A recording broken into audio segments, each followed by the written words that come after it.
Wow. Welcome to Center of Light Radio. It's been a while since I did a radio show. And I'm going to enjoy this one for sure. It's a wonderful topic. I know enough to get my feet wet. But I'm sure my guest today, I'm going to see if I can get this right. Reena, don't tell me your name, dear. Don't tell me your name. I won't. Reena. Oh my God. It's not it. Kumar Singham? Well done. Kamara Nearly Singham? there. Kamara That's it. Singham? That's it. She's going to tell us everything we need to know about this subject of the Magdalene. Center of Light Radio. It is always my aim. There's a lot of nonsense going on in the world. And mostly responsible for that ridiculous, redonkulous nonsense of whatever it looks like is because of a lack of that. A lack of clarity. We have not yet fully realized consciously what we are sitting on. You are sitting on spiritual dynamite. And it's blowing up, so to speak, in our face. And so we have to recompose, refine, redefine who and what we are and what we're doing. Because the window is open. It's open. It's completely wide open. And what God loves you so much that whatever you want, he says, sure, you can have it. Simply, sure, you can have it. I want some unconscious, nonsensical trouble. Sure, you can have it. Here's a whole bunch of it. And so we find ourselves in a situation that we're not liking too much. So what we do is we educate ourselves and we fall inside. In. In is up. Up is forward, toward. Inward, upward, forward, toward something. Are you clear? Everyone wants to become that. That's the gig. That's the goal. But the goal is not the goal. It's the journey of becoming clear and staying out of the world. The world is a noisy place. It's a very noisy place. Be quiet, come back home, center, breathe, relax, intuit, be still and know.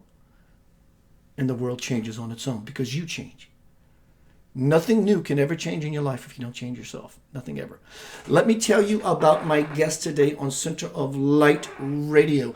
I'm moving things around, so bear with me, everyone. Hello, everyone in the room.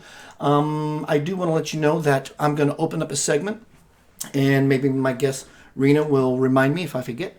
Audience questions about this topic. It's beautiful. Most people have never allowed themselves the deliciousness to entertain such a beautiful idea, a beautiful possibility, and a likely truth. What is the Holy Grail? You think it's a cup? It is a cup. Likely not the one you assume it is. It is included, but there's a greater, if you will, cup. Let me tell you about my guest today. Let me find my notes. Ooh, I'm out of shape. All right. Tomorrow night, I'm going to be doing a presentation, a Good Friday presentation on the rising sun. S-O-N as well as S-U-N. My time with Christ and an experience I was yanked out of my body many years ago in sleep. Brought to the future. Tomorrow night, you're on an infinite journey to absolutely nowhere. Always remember that. Let me find my notes about my guest. Hello, everyone. Where are my notes?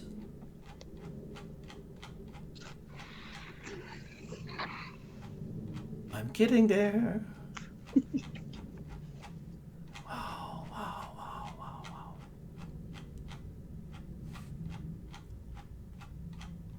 Let me just bring this beautiful lady on and she can tell us about who she is, what she does, and why she does it. Welcome to Center of Light Radio, Reena. Hi. Hi, everyone. Hi, Keith. Thank you so much for having me. You're welcome. That wore me out. The audio issues and not finding my notes. I know I need to practice and not be a hypocrite and let go. Tell us how. One of the first questions I usually ask my guest here is, what got you on such a path? Okay. So, my name is Reena Kumarasingham, and you did really well with my last name. And I was born in Malaysia, but I'm Sri Lankan. My parents are Sri Lankan, and so I grew up a Hindu, and my parents were also, oh, they are also Sai Baba devotees. So to me, past life and past life has always been a matter of fact. If that makes any sense. It's always been, you know, truth, if that makes any sense, because it was part of my culture, it was part of the religion, you know, it was just part of me.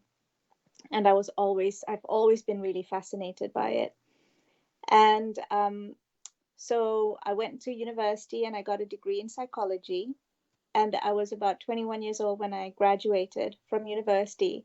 And I felt that I wasn't in the right place to be able to serve in this way. So I went and I got a Master's of Business Administration and entered the corporate world, where I worked in the media industry for 10 years. Around the ninth year, I started to get very bored. Oh, and sorry, and I used to do public relations. So around the ninth year, I got really, really bored of public relations. And one of my public relations mentors said to me, Reena, if you're bored doing public relations in the media industry, you just better get out of public relations altogether, because you know it's quite fast and it's quite dynamic, public relations in the media industry. And so then I decided that I was going to pursue the psychological training. So I did a year of NLP just to get my feet wet to see if I was still interested. And I realized that I was interested. And all this time I was in Singapore. And I suddenly saw this little advert talking about how you can do past life regression therapy, where there was a program that combined both past life work with psychotherapeutic techniques. And I thought, man, you know, I really want to do that. That is so powerful. It totally resonated with me. And so I did the course. And the teacher of the course is my husband. So I married the teacher. And and I moved to the UK. So I have been doing this for, I've been a practitioner for 10 years. And when I moved to the UK, I joined my husband's academy. He teaches past life regression to therapists worldwide as part of the Past Life Regression Academy. And so I became a trainer, an international trainer in the Past Life Regression Academy. And as part of my personal practice as well as the training practice, I had a whole bunch of people over 4 years come to me, and they spontaneously regressed to past lives in the biblical times. And about 8 of them were very, very close to Jesus. So being born a Hindu, in Malaysia, I didn't know anything about Christianity apart from the fact that Jesus died on the cross and Christmas. That was about the extent of my knowledge. So I remembered my first client when she regressed back to the life and she said she was James, the brother of Jesus. I went, I didn't know Jesus had a brother. Do you know what I mean? So, and all these different people with their with their different stories came up, and I found it absolutely fascinating. And so what I did was I collected all like their initial stories, and I thought, there's an interesting thread weaving through all 8 of their accounts. And so the story sort of diverged widely from the mainstream narrative that I thought I knew. And so I decided to do more regression on them. And the story was getting more and more compelling. And then I decided, okay, I'm going to do some research to see if the accounts had any merit. And a lot of the research basically confirmed their accounts. So I wrote my first book called Shrouded Truth. And then I also realized that there was this amazing story about Mary Magdalene that was coming through. One of the people that came through went back to the life of Mary Magdalene, and another person that came through went back to the life of Tamar, Mary Magdalene and Jesus's daughter. And so I compiled all their stories and I did more regression on Mary Magdalene, and this amazing story about the divine feminine came in, all her sacred feminine mysteries, and how she just embodied this amazing feminine sense, and how she was so empowered, and how she taught it. So that's basically, in a nutshell, how this book came about. It's a culmination of 6 years worth of work. I would like to talk about, because you're so submersed in this beautiful idea.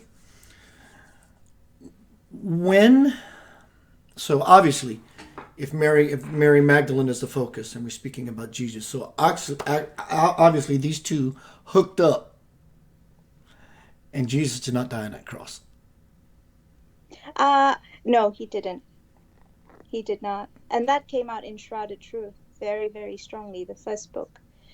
And But you see, that right there would definitely irritate the out of anyone of the Christian faith. I think if someone allows themselves the opportunity to meditate, pray over such a beautiful reality, it takes the Christianity even further into the beautiful idea. Because, even by the Jewish standards, 5 o'clock, 6 o'clock on Friday, it's all stopped. Everything stopped. So he was on the cross possibly 6 hours, what it takes however many more hours, and they put him in the tomb, and then he left, and supposedly went to, let me see if I can remember the name, not Kashmir, not Kashmir, was it Kashmir? Kashmir? Jesus. When he went with Mary. Oh, right. Okay. So this to India, is that? Yeah, not to Kashmir. What's the name of the place? Either way, please continue. Okay, I was just going to say that I have read and researched that they did go to India, but in my accounts, that didn't come out. That didn't come out in my regression accounts. That's where he supposedly died, but didn't they go to South France? They did. Okay. Yeah. And in my accounts, the accounts that I got, he actually died in her arms, if that makes any sense. Like 110 years old, or give or take, or he healed himself of his wounds, or? So the story there is that, okay, so this is all spoilers from Shrouded Truth, right? So the story there is that James, the brother of Jesus, was there's a lot of context here. So people initially thought that the narrative initially was that Jesus was poor and that his father was a poor carpenter. From my accounts, what actually came up, and this was backed up by academic research, was that they were actually merchants. And Jesus, being the first son of the family, was sent to become a priest because they were from quite a prominent family. And so Joseph is the name of the second son. So when Jesus's father passed away, that term Joseph went to the second brother, James. And James grew the business. So a lot of people think that Joseph of Arimathea was Jesus's uncle. In actual fact, it was Jesus's senior brother, because Jesus with Mary Magdalene had 3 children. Tamar, the first son, was called Jesus as well. So there is a link there, which I'll talk about a bit later, about why Joseph of Arimathea was Jesus's uncle. Anyway, so because Joseph of Arimathea was quite a prominent figure in that whole society, when Jesus was sentenced to death, he actually had the clout to break Jesus free. So Jesus went through the torture, but Jesus, according to my accounts, he was substituted before they put him on the cross. And so they took Jesus's body, the tortured body, and and at this point it was only James and Mary Magdalene and Mother Mary who knew what had happened. So they sort of took them into the tomb and into the cave, and they did quite a lot of healing for Jesus during this time. This came out in my accounts. Do you want to know more? Wow, I'm just taking it in. So what are your thoughts about the idea the three women at the cross when this was all taking place, that they were actually opening up the cosmic door? They were holding space, as they call it. They were holding space, of course, their hearts being ripped out of their freaking chests, but they were holding space. They were holding the door open, right? Like that. So the transition, or even though he didn't pass at that moment, that something still descended into him as it did when he was baptized. But what are your thoughts about the three women at the foot of the cross? So they were there at the foot of the cross. There was, from my account, now you have to understand that when we do past life regression, we're getting a first person's perspective, so you're only getting a very limited view from each separate person. So the people that came up in the accounts were, Mother Mary was there, Mary Magdalene was there, because they were clinging on to one another. Oh no, and yes, there was another woman, the sister. So to me, they were there. They were definitely holding space. They were definitely ensuring that whatever was happening, they were sending a lot of energy to the substitutes. But I mean, at this point, they didn't know it was the substitute, but they were sending a lot of energy to the body, the person on the cross. And they were sending quite a lot of blessings, if that made any sense. But to also understand that they were very, very emotional, if you know what I mean. So they weren't in the space where the cosmos opened as such, because they were so emotional. They were completely and utterly heartbroken. And when they found out about the substitution, when they went to the cave where Jesus laid, they were so relieved and they were so grateful. When I was in India on Southeast Sai Baba's ashram, people of all walks of life, every religious faith, every color, fat, tall, skinny, short, the miracle was everybody just in love with each other, and the purpose of love itself as to why they were in such a holy place. When I was there, I was sitting next to a gentleman in the courtyard after I had some coconut water, right, for 6 rupees.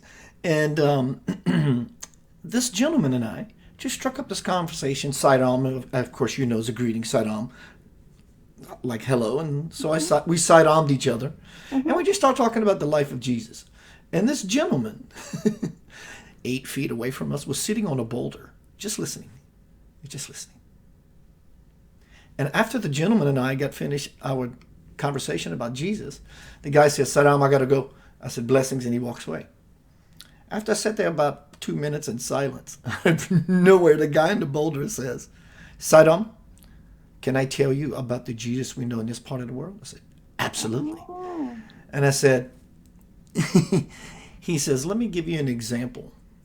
He says, if there was an incident in your neighborhood last night, are you more likely to believe the people in your neighborhood or the people across town? And I said, the people in my neighborhood. And he said, then trust me when I tell you, your country knows nothing of the true life of Jesus. It's like, wow. And I want to bring up this question from the chat room because it is on point, something I want to bring. Abigail asked the question, I'm sure this is rejected by Christianity. Council of Nicaea, I'm sure this is rejected by Christianity. How do you deal with this is the question put to you. But one of the reasons I would assume that it's rejected by Christianity, I'd bet my money on it, is because most people can relate to suffering. They can relate to the pain and suffering. So they relate to pain and suffering versus freedom and liberation and feeling good. And they feel inferior to such an achievement of becoming exalted with, he called us brother and sister. They don't allow themselves the beautiful grace to be in such a space. Yeah. What are your thoughts about, one, how do you deal? Do you have people come at you? Mm. Well, it's been really interesting because um, so far, Shrouded Truth, the first book, has been out since 2018. And I've had quite a few people who are Christians who have read it.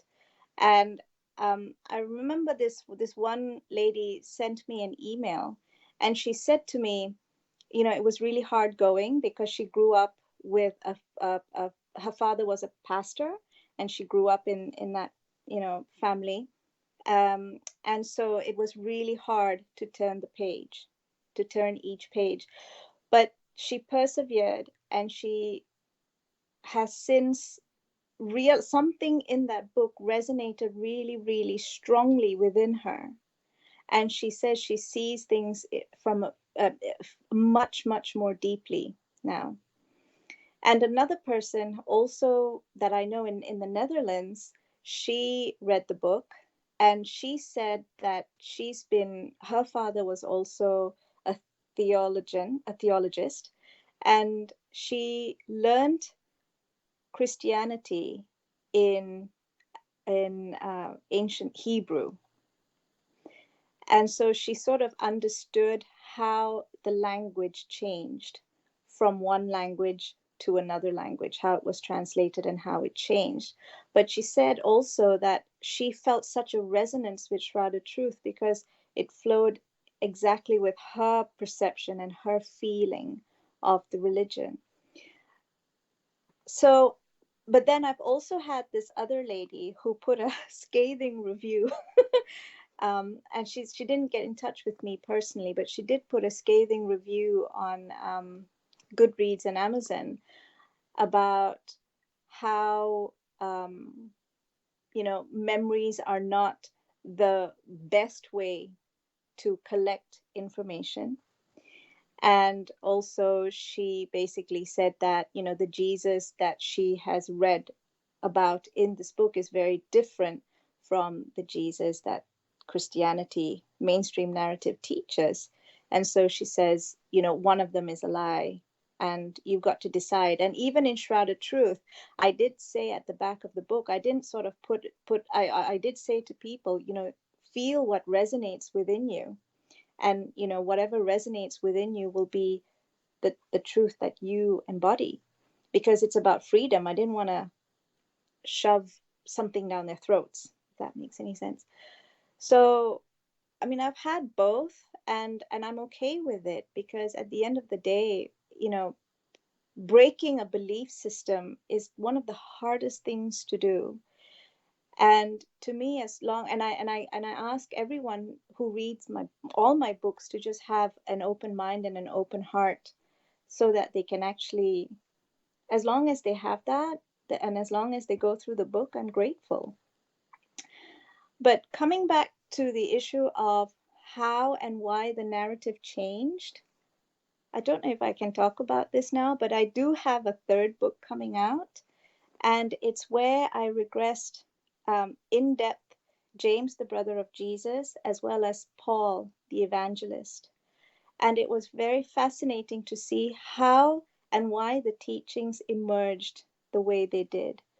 So if you think about it, Paul was the biggest evangelizer of Christianity. And he had the hardest job because he went to Rome to actually spread the teachings of Jesus. At that point in time, Rome was a very, very closed society, in the sense that their belief systems were really, really tight. They were really, really strong. And they believed a lot in the pagan gods. And so for Paul to penetrate that belief system and to get some message out there, to get the messages of Jesus to the people of Rome, he had to embellish the story a little bit, because otherwise they wouldn't have believed. They couldn't believe that the divine is within. They couldn't believe that, it's all about love, when they've been controlled so much in Rome.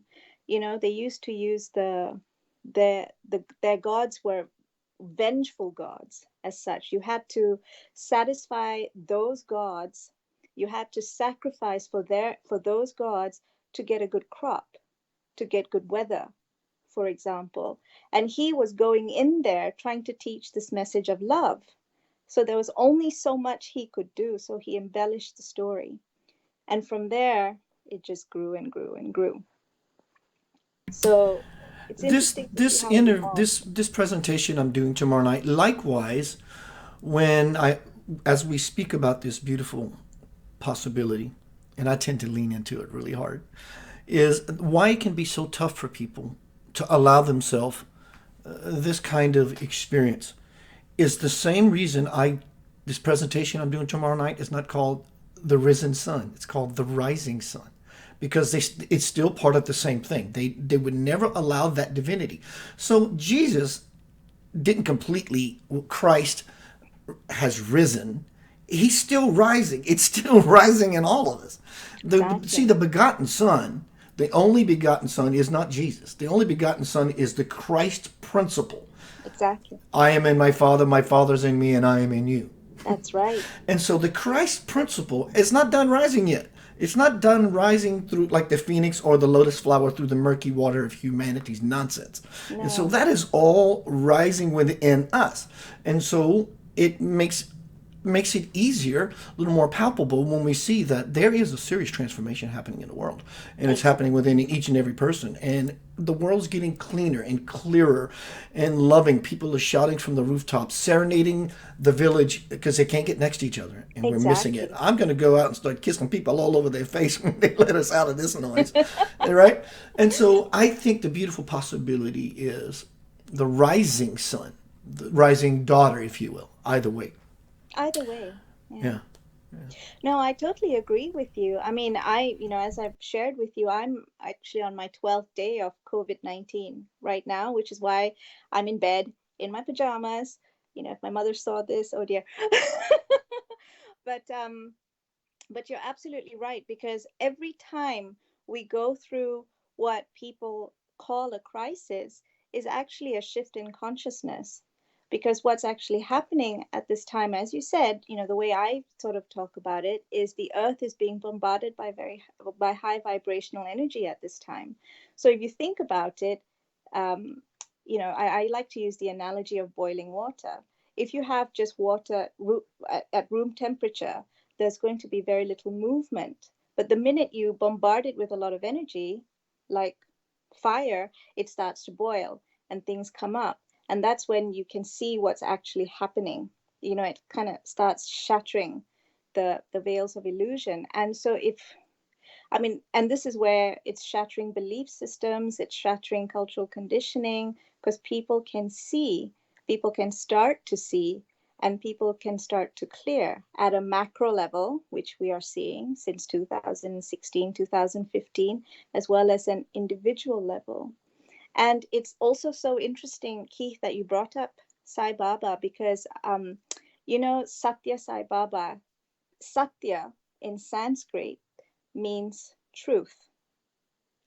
And because my parents are Sai Baba devotees as well, and when we went to Prashanti Nilayam, um, we heard the story of Satya Sai Baba saying that when he dies, a few years afterwards, he is going to come back and he's going to reincarnate as Prema Sai Baba.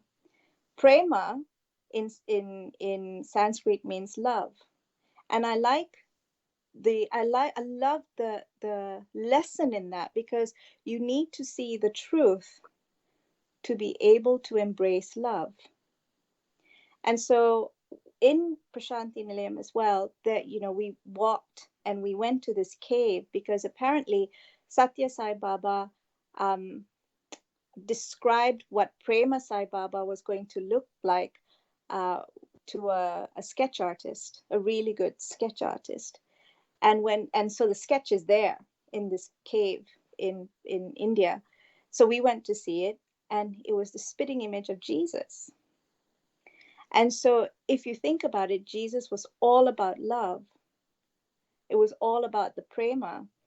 And it could be, you could see it as the second coming of Christ, which is the love, you know, or you could see it as a reincarnation of Satya Sai. I mean, it doesn't matter how you see it. Every single message out there is that there is this amazing rising of love.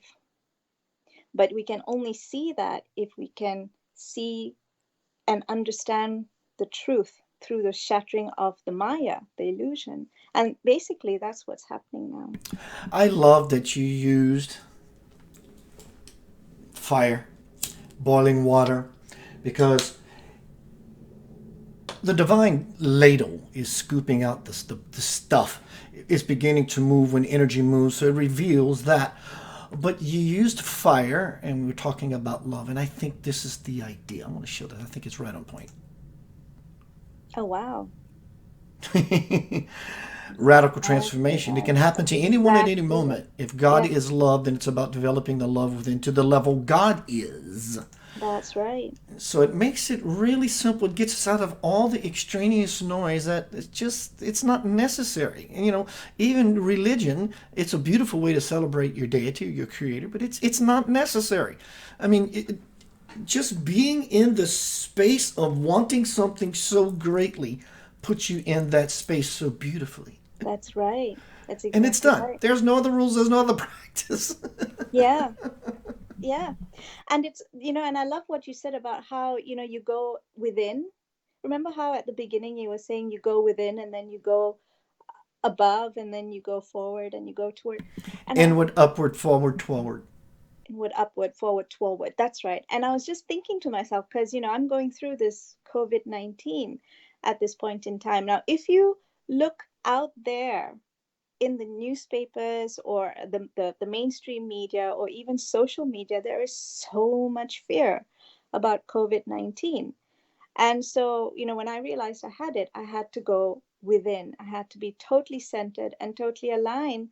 And obviously, to boost my immunity to beat this, right? And because there was no way.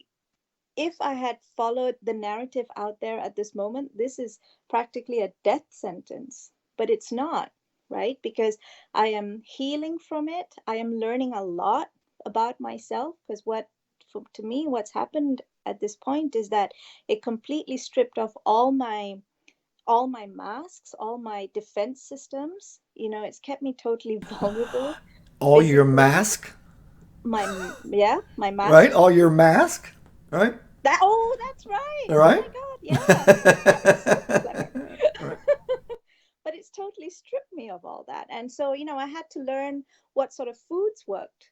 So, for example, eating whole foods, eating foods with vitamin C and zinc completely kept my vibration up, kept me in high energy. And one day I remembered both my husband and I couldn't be bothered to cook. We were both exhausted. So we put a frozen pizza in the oven, ate that, and my energy just dropped. And I thought, okay, no more frozen pizzas. And things like who I'm safe to be around with at this point. What friends I'm safe to be around with at this point. And that kind of made me realize who's actually safe for me to be with in my most open, vulnerable state versus all the people that I can be with, with all my masks and my defense systems up. So it's really interesting that, to go inward and to totally align with myself and to break away from the external world has helped me with this.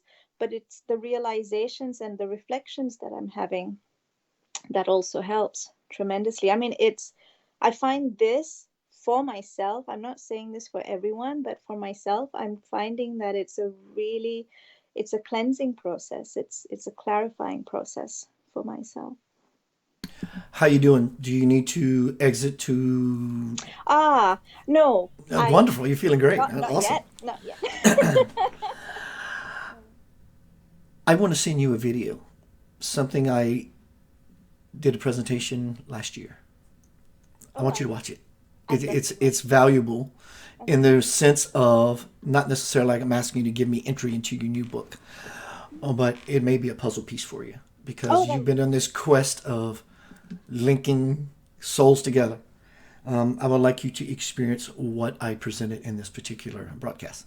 Okay. I All would right, love awesome. to see that. Let's talk more about the Queen. Let's talk The more about the Magdalene Magdalene, lineage. Magdalene the Queen. So they had three children among them. They somewhere in the south of France. So can I know the story? Can you share with those who this may be new and fresh to? Let's talk about the Holy Grail in that regard. Okay. But I think, what is it possible for me to start at the start of her life? Because I find this Where do we? really, There's really no better place interesting. than the beginning. And then we can talk about the Holy Yeah, Grail. by all means, take on. Okay, so I love the story, of the Magdalene lineage. Now, don't tell anybody, but of the three books that I've written, um, the third book coming out in October, this one is my favorite. But don't tell anyone. Because I really resonated with her. And the reason why I resonated with her so much is uh, is that is what happened at the start of her life versus what happened towards the middle and the end. So she basically came again from a well-to-do, well socially placed family within their society. And she was, and in that position, she can't marry for love. She's married for position, she's married for more money. And so she actually had a first husband. So this first husband was quite, I would call him he was quite abusive, very dominant. Basically, he's an asshole. Yes, I like that. I'll say it for you. That way you feel better. Thank you. And but what she and she had a son. Her first son, she'd had it with him. Now, these come from the accounts of this book, from all the regression accounts. And so one day she was at when the husband was away merchanting somewhere. She was invited to go and hear Jesus talk. And the minute she met Jesus, she felt a really, really strong connection. She loved his message, she loved everything about him. And so she kept sneaking off to go and see him because her first husband forbade her to do it. And when he found out, he basically beat her up and threw her out of the house. Um, so she lost everything. And he spread a story. He basically said that she was a whore because That's how she that had, rumor got started. yeah, because he had to save face, right? So she then was found by some of the family members of Jesus and was taken in. And while she was healing, she was spending a lot of time with Jesus. And then there was this beautiful love story that comes. I mean, she was so cute when we were doing the regression. She was so coy about it, so shy. It was so sweet. But then he helped her. He saw her light, and he helped her see her own light. And it is amazing how she blossomed and she grew, because the first husband didn't see anything and was trying to stymie the light, whereas Jesus allowed it to grow. And because he allowed it to grow, she basically started to teach people as well and shared her views with people. And she enabled and empowered so many people around her, a lot of women around her. And after the the whole crucifixion, when she went off to south of France, she also empowered more and more people there, and her teachings became like the foundation of what's now known as Gnosticism. So, and I love that about her. And so for me, the lineage or the grail was were her kids, and how she. Yeah, because if we look at supposed grail, which is a cup that held the blood of Jesus pierced in his side by the sword of destiny. Okay? So they use the cup and they grab Jesus' blood as it's trickling from his body. But if we think about lineage, the bloodline, she was the carrier. She was the carrier. Exactly. And Peter Yeah. Coyle from Ireland, my brother, who I love dearly, Yeah. he says something in particular in this paragraph. He says, Mary Magdalene was pure love and carried was the vessel of the golden, I don't know if he means that word, the golden life. This is the golden, she was the heart of Jesus, She right? was. Yeah. Right? Totally. Yeah. Because if you think about it, they were the perfect synchronicity of the sacred masculine and the divine feminine. And they sort of worked together. I mean, the way that she described their marriage, I can't pronounce this word, Hieros Gemos. I can spell it, I just can't pronounce it, is not just a marriage in the physical sense, it's a marriage in a spiritual sense, in the sense that their spirit merged, right? Wow. So Wow, wow, wow. Love it. It's gorgeous. yeah, it is amazing. And everything they did, from conception to pregnancy to birthing, always carried spirit and intention. And he was very loving, but she was the heart as well, because she was very, very loving as well. She was the perfect feminine to his masculine, if that makes, yeah. So I totally agree with So I'm thinking there was probably three quarters feminine between the two because Jesus was masculine by body type. But you can bet if he was Jesus, he was definitely playing in the garden of some divine feminine. And then, of course, Magdalene was probably well, obviously the complete embodiment of feminine. So the level of prima was just truly on overdrive between the two of them. well, in a sense, she also had a lot of sacred masculine in her, Yeah, yeah. because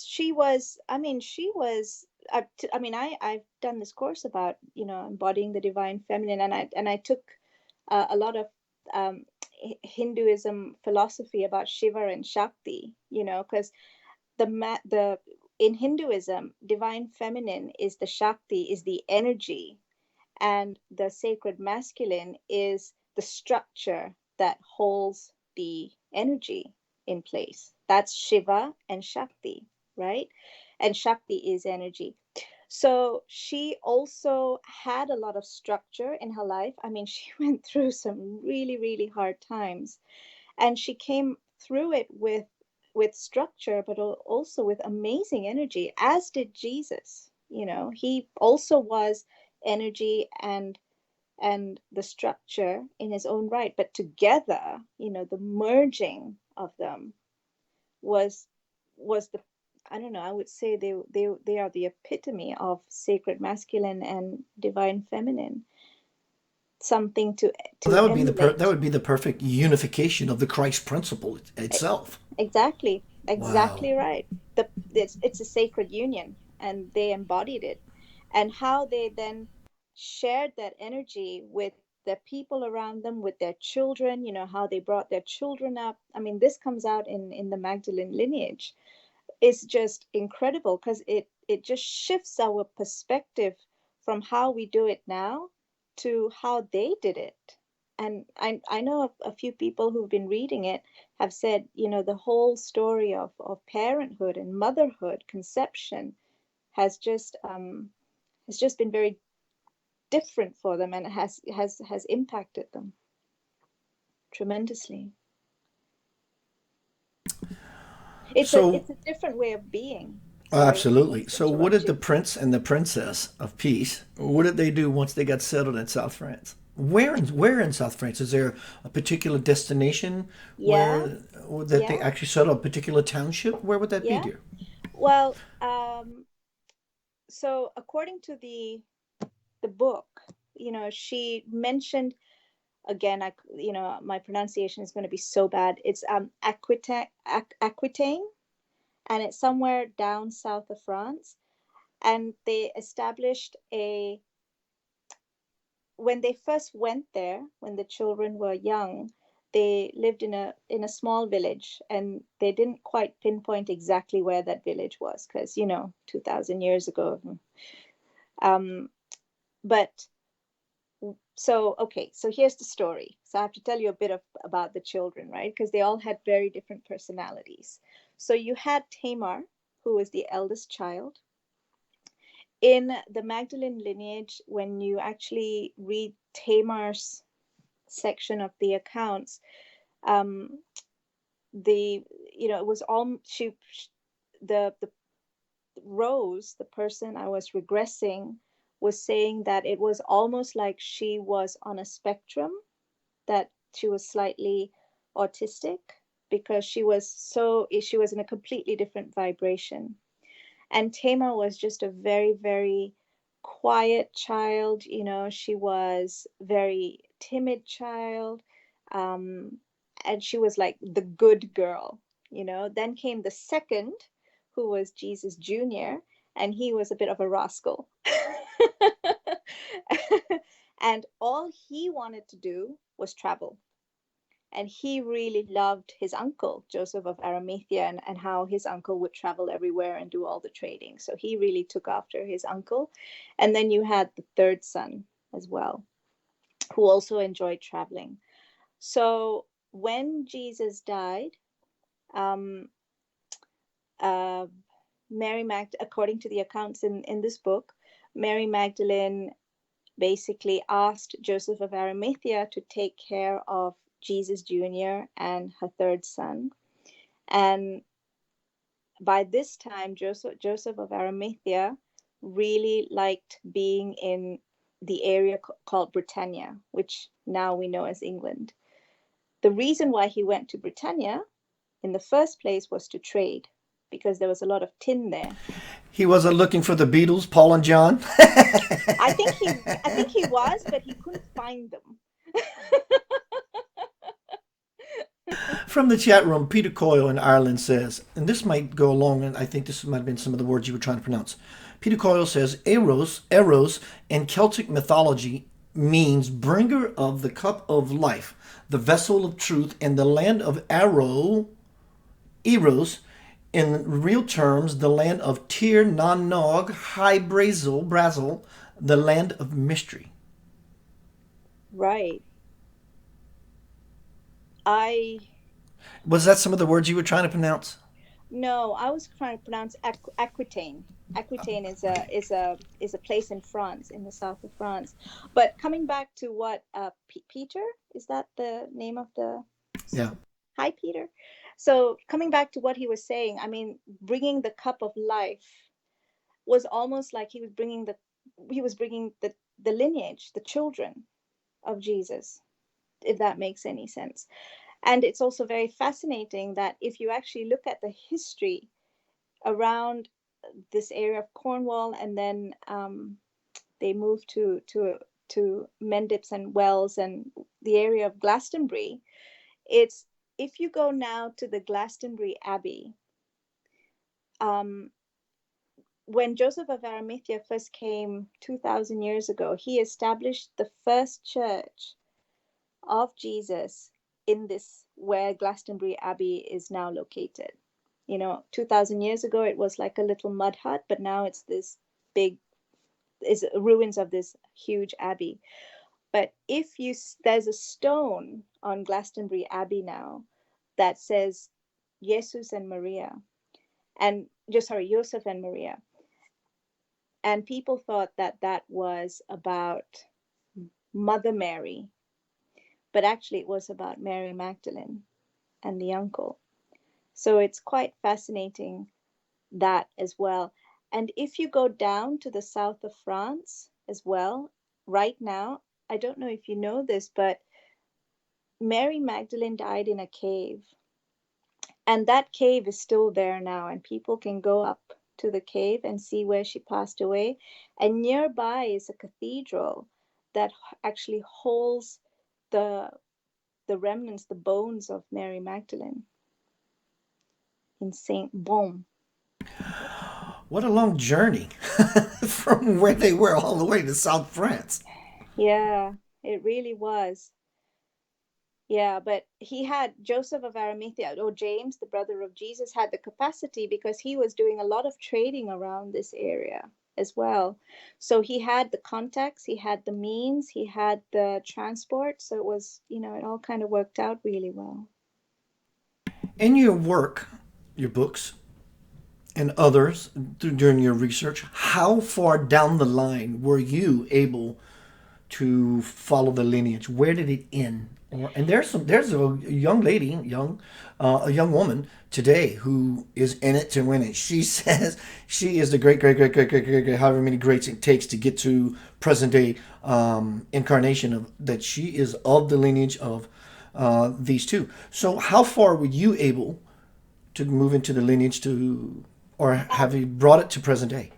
In terms of the people that came to me, I stopped at the person. We stopped at Tamar, which is the daughter, but I managed to get through Tamar's regression some names of the grandchildren.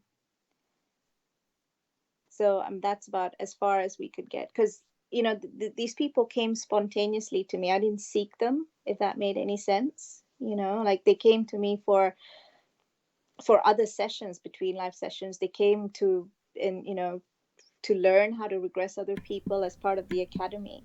So, and I like the fact that they came spontaneously to me, because then I could be a lot more objective about it, and there was just no agenda around it. It was very pure.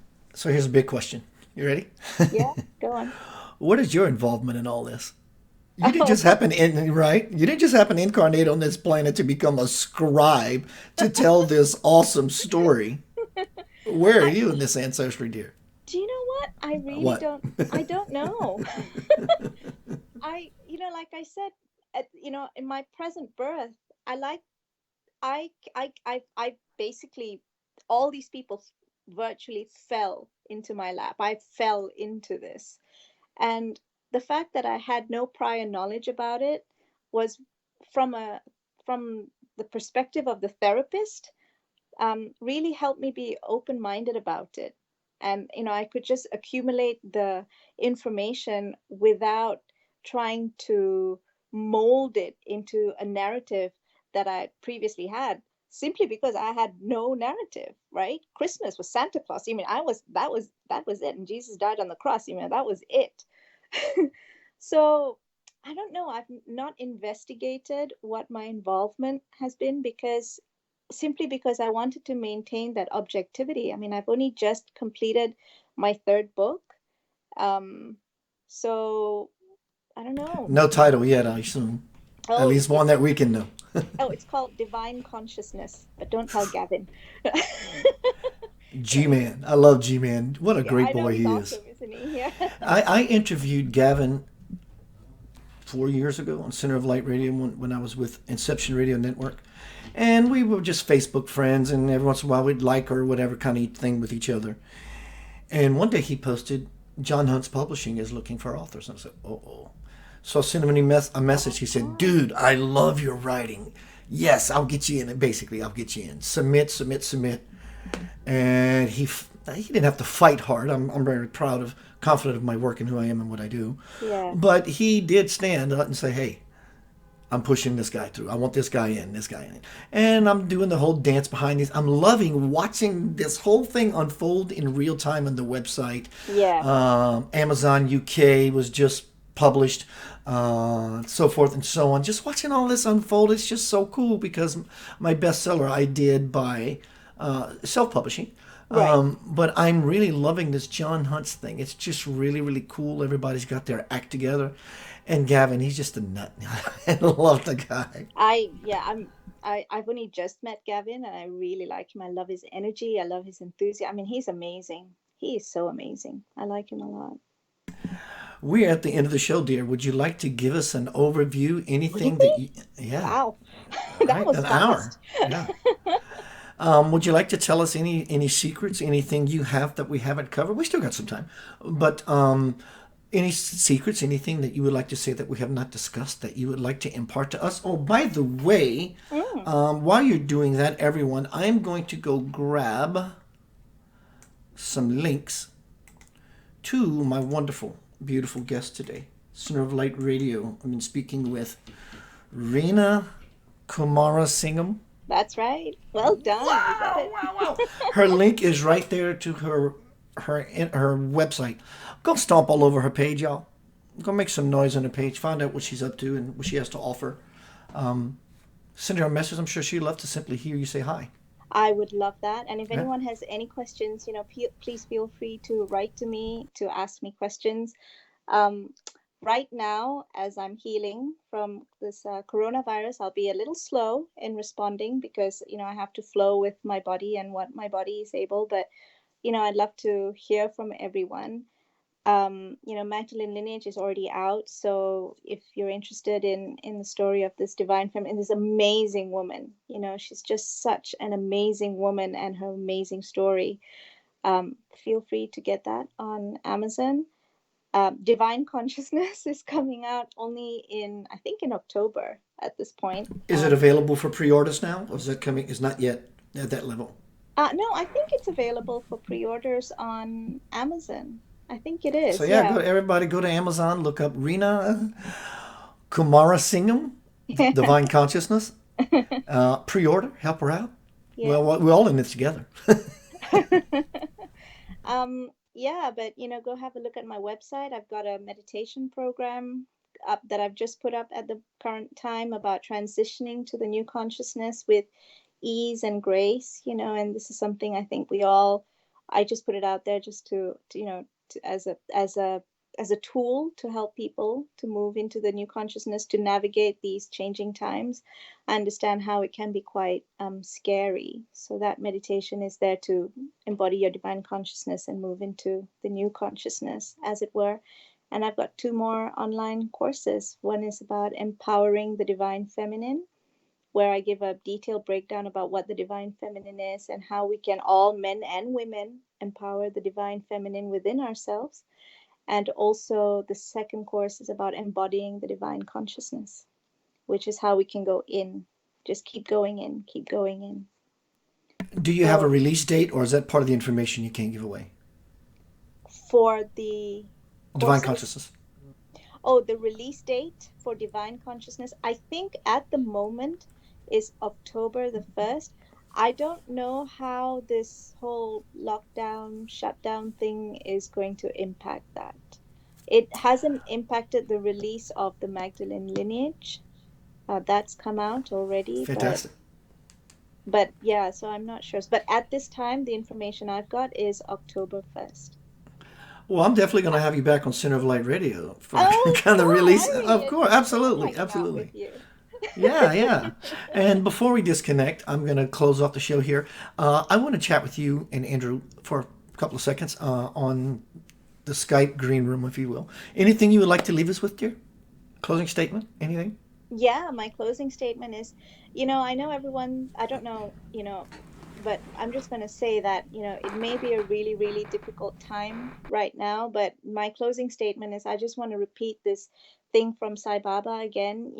We have to know the truth to really embody pure love, because if we are just, in the lattice work of the illusion, it's going to be a little bit difficult to embody the real love. So, as we're going through these changes now, to try and detach as much as possible, see the truth, and then the love will just come so naturally. That's it. That was delicious. I enjoyed my time with you. Thank you. I really enjoyed my time with you as well. Everyone, Reena Kumarasingham, the Magdalene Lineage. Check it out. Check her out. Go to her website. I'll see you shortly, dear. Thank you so much. Everyone, Keith Anthony Blanchard here, Center of Light Radio, tomorrow night. The rising sun, S-O-N, as well as the S-U-N. That which brings warmth and light to the world. It should bring a whole bunch of warmth and light to your heart. Yanava. What is Yanava? Ya. John. Ya. The heart, God, will, power. Na, the mind, when used, balance, reason, discernment, right thinking. And Va is the backbone. Yanava, it's the sacred seed syllables of your ancient self. Yanava. You have the will. You have the smarts. Now you got to get busy doing it. Anchor that prophecy of heaven on earth. Everyone, my name is Keith Anthony Blanche. I'm looking for my outro music if I got it. I'm trying to do this radio show whatever. It's good to see you. I'll be seeing you soon. Always remember,